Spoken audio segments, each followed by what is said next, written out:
JD Fisheries, Chirala.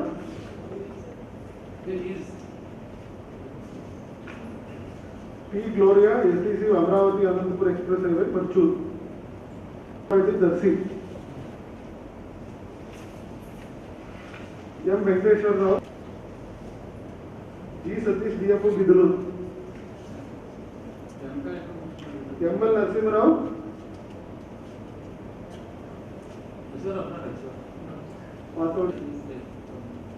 Narayan Rao, CEO Step. Adaya, DPM, Santamallu. Audio. Oblesu, audio. J.C. Reddy Garu, audio.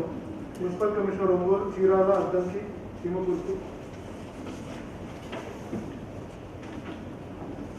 Okay. ఒక నిమిషం. అట్లాగే ఇప్పుడు గతంలో కూడా ఒకసారి స్థాయిలో ఈ టీం అంతా పనిచేసిన వాళ్ళే, కాకపోతే ఇంకా కొద్దిగా యాక్టివిటీస్ అన్నీ కూడా విడగొట్టి వర్టికల్ లైన్స్ అన్ని క్రియేట్ చేశాం. సో అందు గురించి ఫీల్డ్లో పనిచేస్తున్నటువంటి ఈ కాన్స్టిట్యున్సీ లెవెల్లో ఎవరైతే ఉన్నారో ఒక స్పెషల్ ఆఫీసర్, ఒక సీనియర్ మెడికల్ ఆఫీసర్, అట్లాగే కోవిడ్ సెంటర్కి ఇన్ఛార్జిగా ఉన్నటువంటి ఒక ఆఫీసర్, ఈ ముగ్గురు కూడా వర్టికల్గా జిల్లా స్థాయిలో ఎవరు ఏ సబ్జెక్ట్ చూస్తున్నారు, ఎవరు దేనికి నోడల్ ఆఫీసర్గా యాక్ట్ అవుతున్నారు అనే విషయం కూడా మీరు తెలుసుకొని వాళ్ళతో కాంటాక్ట్లో ఉండి మనము ఈ క్రైసిస్ని మేనేజ్ చేయాలా. ఈ కాంటాక్ట్ చేసింది మిమ్మల్ని పెట్టాము, దీనికి మీరు కూడా చేశారు. సో అలా కాంటాక్ట్ టీంలో ఆల్రెడీ మనకు ప్రసాద్ కుమార్ డిఎస్పీ ఉన్నారు. తర్వాత యాజ్ యూజువల్ ఆయన ఆల్రెడీ ఐజీసీ కంటైన్మెంట్ జోన్స్ చూస్తున్నాడు. So you will continue the same activity. సర్వే you look after the district. కొంత డోమాలో కూడా మానిటర్ చేసుకోవాల్సింది. ఈజ్ కంపైన్ only nodal officer for private hospitals. There are 4 private hospitals, Sanghamitra, KIMS, Nalluri, Venkataramana 4 తీసుకున్నాము. ఇంకా ఎవరైనా సరే మన ఒంగోలు సిటీలో కోవిడ్ పేషెంట్స్ని ట్రీట్ చేస్తామని చెప్పి ముందుకు వస్తే దానికి ప్రొసీజర్ ఉంది, అది మీకు తెలుసు. ఎంకరేజ్ చేయండి. ఇప్పుడు ప్రకాష్ అని చెప్పి వాళ్ళు ఏదో ముందుకు వచ్చారని చెప్పి చేతని చెప్పాడు. మళ్ళీ ఏదో కొద్దిగా బెడ్ సిగ్నల్ ఏదో అడ్మిట్ రావాలని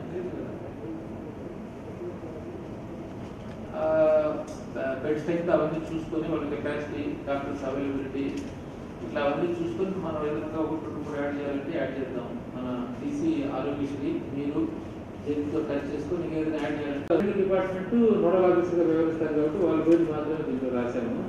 సో ఆ రకంగా విఆర్ బాబు హాస్పిటల్ డైరెక్టర్ ఫిషరీస్, మన ప్రసాద్ డిఎస్పీ క్రైమ్, వీళ్ళిద్దరు కూడా సిసిఎస్ కాంటాక్ట్ డిస్ట్రిక్ట్ ట్రేసింగ్ మీద వాళ్ళు చూస్తారు.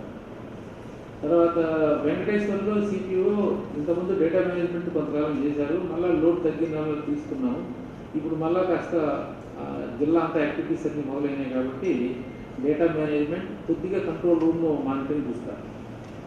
తర్వాత ఇంకా వసంతరావు ఐ టోల్డ్ ఏదైనా సరే ఈ మీద జిఎంఎండ్హెచ్ఓ ఆఫీస్లో ప్రధానంగా తర్వాత ఇట్లాంటివి కొద్దిగా office as well as logistics యాంగిల్లో ఓవరాల్ వెల్ యాజ్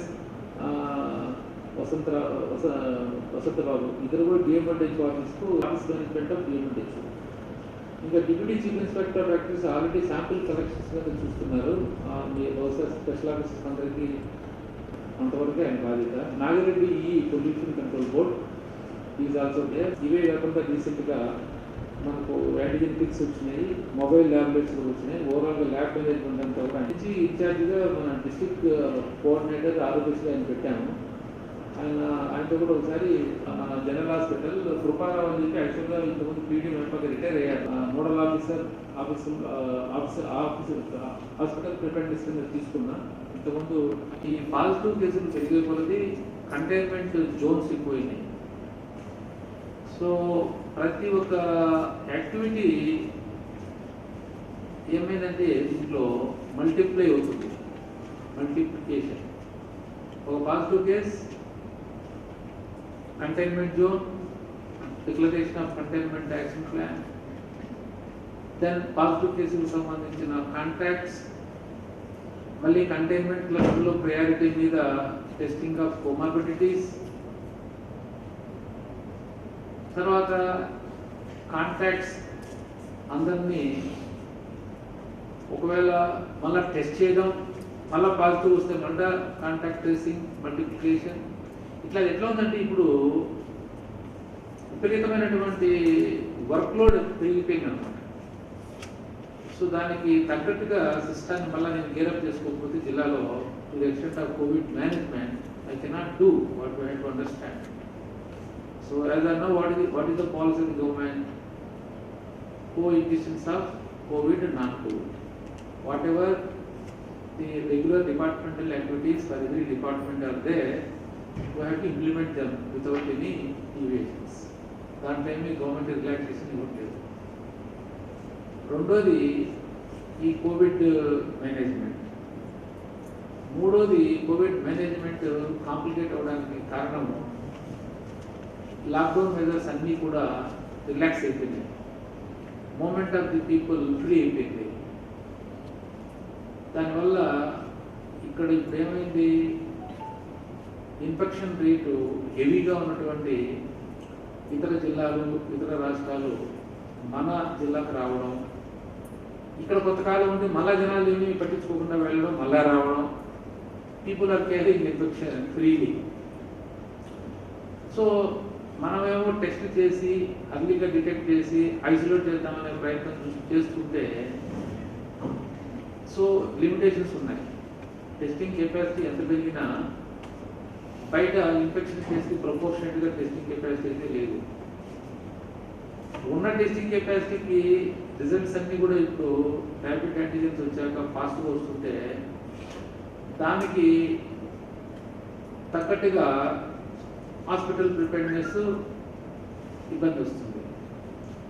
సో ఈరోజు మనకు 200, 230, 250 మధ్యలో ఆసిలేట్ అవుతుంటే డిశ్చార్జ్ చూస్తుంటే దాంట్లో సగం కూడా లేదు.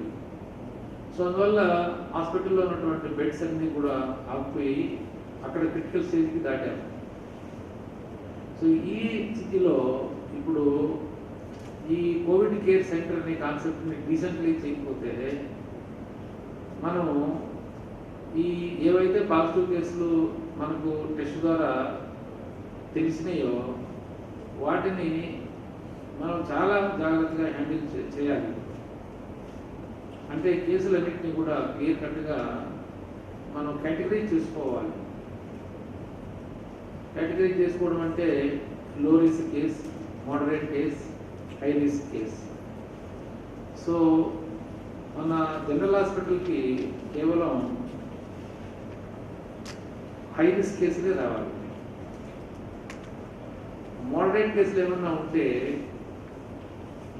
మన జనరల్ హాస్పిటల్కి అనుగుణంగా ఉన్నటువంటి సీనియర్ రెసిడెంట్ క్వార్టర్స్ దాన్ని కూడా మనం హాస్పిటల్కి అనుగుణంగా వాడుతున్నాము. 888 ఈ రెండే దగ్గర మనం మోడరేట్ కేసులు వాడుకోవాలి. మన హాస్పిటల్ ప్రిపేర్నెస్ ప్లాన్లో అందరికీ తెలియాలి ఈ విషయాలు.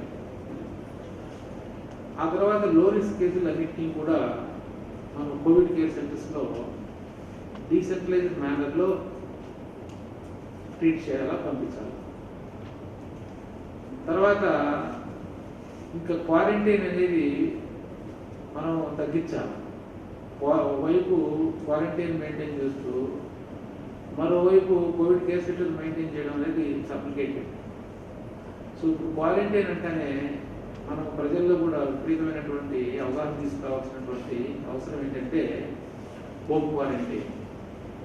ఈవెన్ పాజిటివ్ కేసులు కూడా కొన్ని డాక్టర్స్ మెడికల్గా సర్టిఫై చేసి కోవిడ్ ఇన్సిడెంట్ ఆర్డర్ 59 ప్రకారము మనం పాజిటివ్ కేసులు కూడా హోమ్ క్వారంటైన్ మెయింటైన్ చేయాల్సినటువంటి సమయం వచ్చింది. సో ఈ కాంటెక్స్ట్లో ఇంకా మనం ప్రైమరీ కాంటాక్ట్స్ ఆఫ్ పాజిటివ్ కేసుల్ని ఇంకా అట్ ఎనీ కాస్ట్ మనం క్వారంటైన్ తీసుకోవాల్సిన పని లేదు. అది గవర్నమెంట్ కూడా మనకు ప్రోటోకాల్ కమ్యూనికేట్ చేసింది. సిమ్టమ్స్ ఉంటే తప్ప మనం ఆ క్వారంటైన్ తీసుకురావడానికి ఏమీ లేదు. ఇంకా సెకండరీ కాంటాక్ట్స్ అయితే అసలు మనం సిమ్టమ్స్ ఉంటేనే టెస్ట్ చేస్తాం. సో అందు గురించి ఈ మీదట మనం పాజిటివ్ కేసులు కూడా క్వారంటైన్ చేసే విధంగా గ్రౌండ్ లెవెల్లో ప్రజల్లో నమ్మకాన్ని కల్పించాలా, ఆ దిశగా మనం అందరం పని చేయాలా.